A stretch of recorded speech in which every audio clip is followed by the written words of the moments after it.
Welcome to the Homeownership Podcast presented by Momentum Realty, located in Hanover, Massachusetts. This series covers all things real estate and the best practices for buying, selling, and owning properties. Now here's your host, Sean Maloney.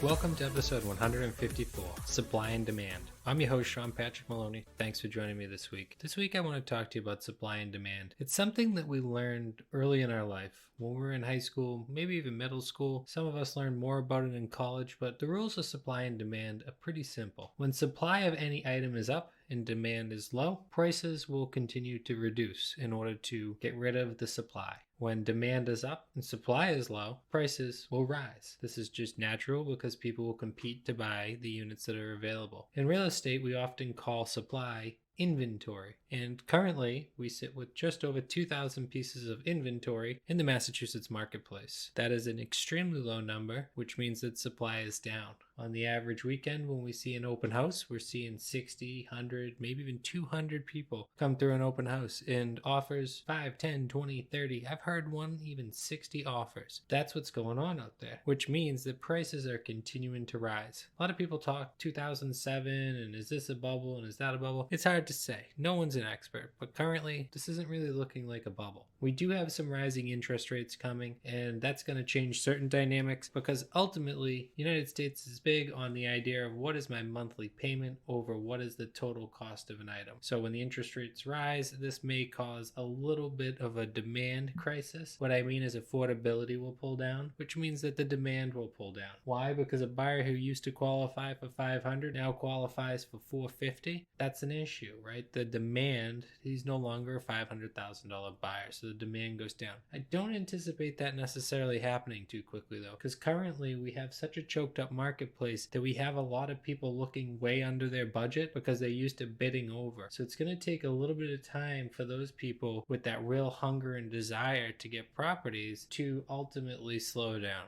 Basically, in times, it's like when supply rises, again, we see prices start to fluctuate, but we're not having that right now. We're not seeing these homes come up for sale. We're not seeing this massive influx of new people listing. But that said, be careful, because one of the things people do is they get too carried away with paying attention to what everyone else is doing and not paying attention to what they're doing. During demand crises, where we have not enough supply to meet our demand, people sometimes make bad mistakes. They make offers and decisions on properties that they really shouldn't get involved with. The emotional battle, the winner in us, the person who wants to beat the other person out, makes us make these decisions that may not be equitable in our life. Because remember, real estate is not just a place you live, but it's also an investment. It's an investment that if you spend too much money on it and you're going to be moving in 5 years, could come back to burn you. But you also have to look at your scenario. Are you going to be there for 20 years? Are you going to be there for 5 years? By looking at that, you're going to tell yourself, which is a better decision? I'm going to move in 5 years. I really need to be focused on numbers. Moving in 20 years, I really just need to be focused on the long-term numbers. Like, what are the long-term things, like the roof and the windows and things that may cost me money in that type of time.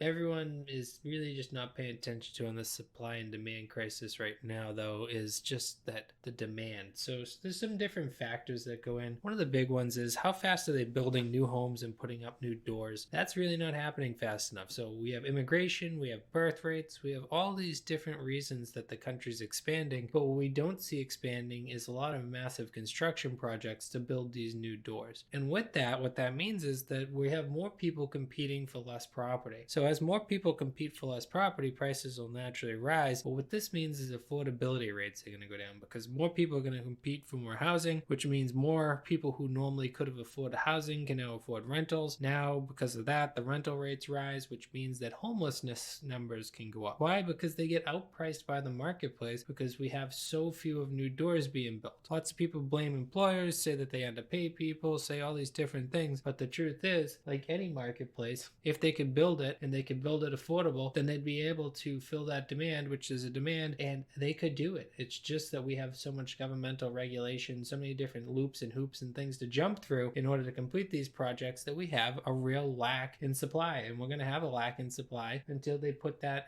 back in order where it's easier for people to do things such as create more density in an area, such as build larger, taller buildings, such as build more affordable units and not have to pay so much in permitting fees to the government government. There's towns where you can spend thousands of dollars before you've even swung a hammer or hit a shovel off the ground or anything, because you need to get all those permits to get going. That's something that's really going to slow supply down. I think over the next few years, we'll see some push for people to be able to generate and create more new build and more construction, ultimately to satisfy this need for the house, for a place to live. And another thing that we're seeing now is a lot of the bigger companies getting into home buying. We saw Zillow just flunk out on it. They had to go back to the drawing board because the Zillow offers, they bought houses upside down by accident and they lost a lot of money for closed on a lot. But there's also Open Door. There's so many different companies, BlackRock, investment group, getting into buying single family homes. What this means is we're now competing versus multinational or national corporations that are buying into neighborhoods. This means that you're not just competing with the Joneses, you're now competing with the Wall Street money, you're now competing with everything. This is a dynamic we really never saw in housing before, and that's going to get really interesting. With computers and systems and automation, people can manage much larger projects, which means they can manage a lot more single family homes, whereas they used to buy apartment buildings and stuff because it was easier to manage 100 heads under one roof than it was to manage 100 roofs with 100 heads. It's a very interesting time to be alive. Things are really changing fast. We're seeing a lot of new technologies, everything from cryptocurrencies to